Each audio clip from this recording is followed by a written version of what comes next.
Hello, good morning, my dear students. It gives me an immense pleasure to welcome you all to the new academic year 2020-21. As far as your third semester economics is concerned, you will have the paper Monetary Economics.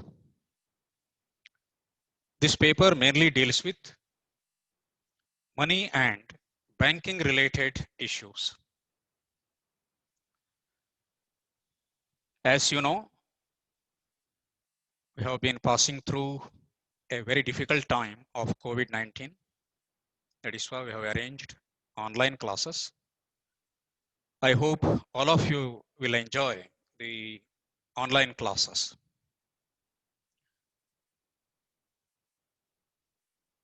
Firstly, I will give you a brief introduction regarding the syllabus that we are going to cover during this particular semester. In Unit 1, we would like to analyze money, meaning and definition of money, barter system, functions of money, and different concepts of supply of money, that is, components of money supply in India.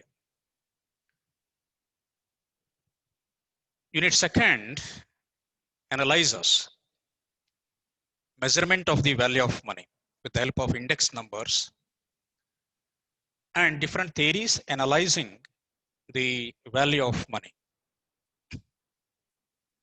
Third unit will be for financial markets. This includes both money market and capital market. Fourth unit will be for commercial banking. And the fifth unit deals with central banking. To start with, in this session, I would like to cover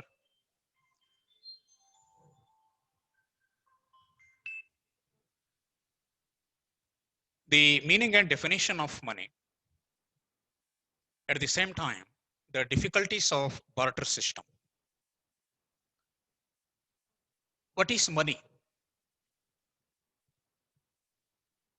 Money refers to a medium of exchange.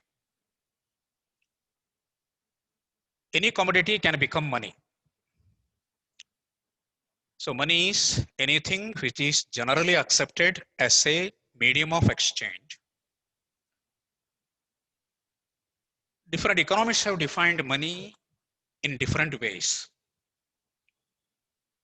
Firstly, according to Professor Crowther,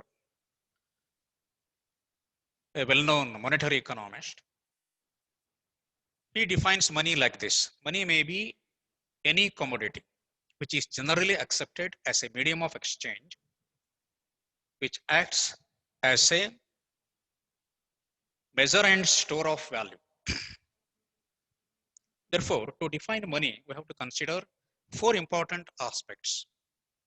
One is general acceptancy, another is medium of exchange, third one, measure of value, and store of value. Professor F.A. Walker defines in a simple way. According to him, money is what money does. And his definition is highly relating to the functional aspects. What are the functions of money? Based on that, he defined money like this. That is, money is what money does.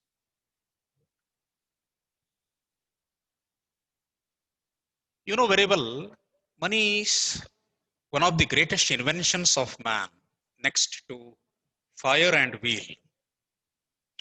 Today, money became the part and parcel of human life. It plays an important role in influencing overall economic life and economic activities of human beings. Before inventing money, there was a system of exchange called the barter system. You know very well. The barter system is a system in which goods and services were directly exchanging for goods and services. They were money absent economies. But there are several difficulties of barter system. Today we have, or we are under money system, we have no problem. Money is using as the best medium of exchange. But under barter system, there were several difficulties while exchanging goods and services. First one is lack of double coincidence in wants. Exchange can take place only when there is coincidence in the wants of two exchangers.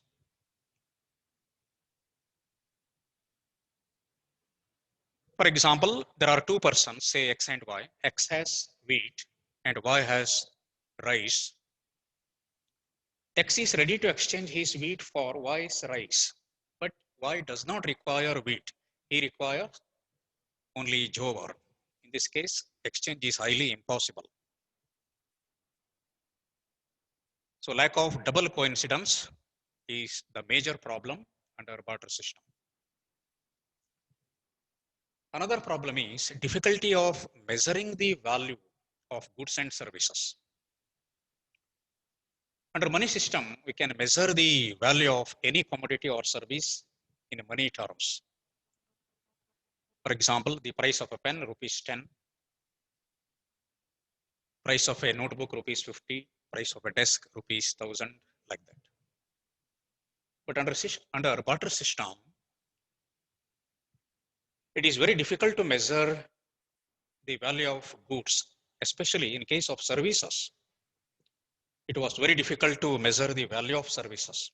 For example, the value rendered by a doctor, the value rendered by an engineer, value of a teacher. So in case of services, it was very difficult. Another major problem is the problem of division and subdivision of goods. Certain goods cannot be divided and subdivided. For example, if there are two exchangers, say A and B, A has a sheep, B has a matchbox. One sheep cannot be exchanged for a matchbox. At the same time, that sheep cannot be divided and subdivided. So in this case was also exchange was highly impossible. Another problem is difficult to store wealth. Under barter system, goods have to be stored for a longer period of time. But there are certain perishable goods which cannot be stored for a longer period of time. For example, milk, eggs, fruits, vegetables. They have to be disposed in the market as early as possible. Another problem of the barter system was difficulty of borrowing and lending. It means raising of loans and repayment of loans with interest. Under money system, it would be very easy to raise loans for any number of years or period. But there was the problem of raising of loans and repayment of it. Another major problem was that difficulty at the time of traveling. Today we can carry money with ourselves at the time of traveling. But under barter system, people were required to carry large quantity of goods, so which was highly difficult. Therefore, in order to avoid all the difficulties of barter system, man invented money. So money helps to overcome all the difficulties of barter system. It has solved all the problems of barter system. Money plays a very significant role today. We can't imagine an economy without money. Money in production, money in consumption, money in exchange, distributive function, growth and development. So money is a good servant, but a bad master. So there is a saying, money is a good servant, but a bad master. We have to make use of money for better purpose, to satisfy all our needs and wants. At the same time, money can be used to create new assets. At the same time, it can be used for further growth and development of an economy. So money should be utilized in a proper way. Then only it can become our servant. Otherwise, money will become our master. With this, I am concluding. In our next session, let us try to analyze the functional aspects of money.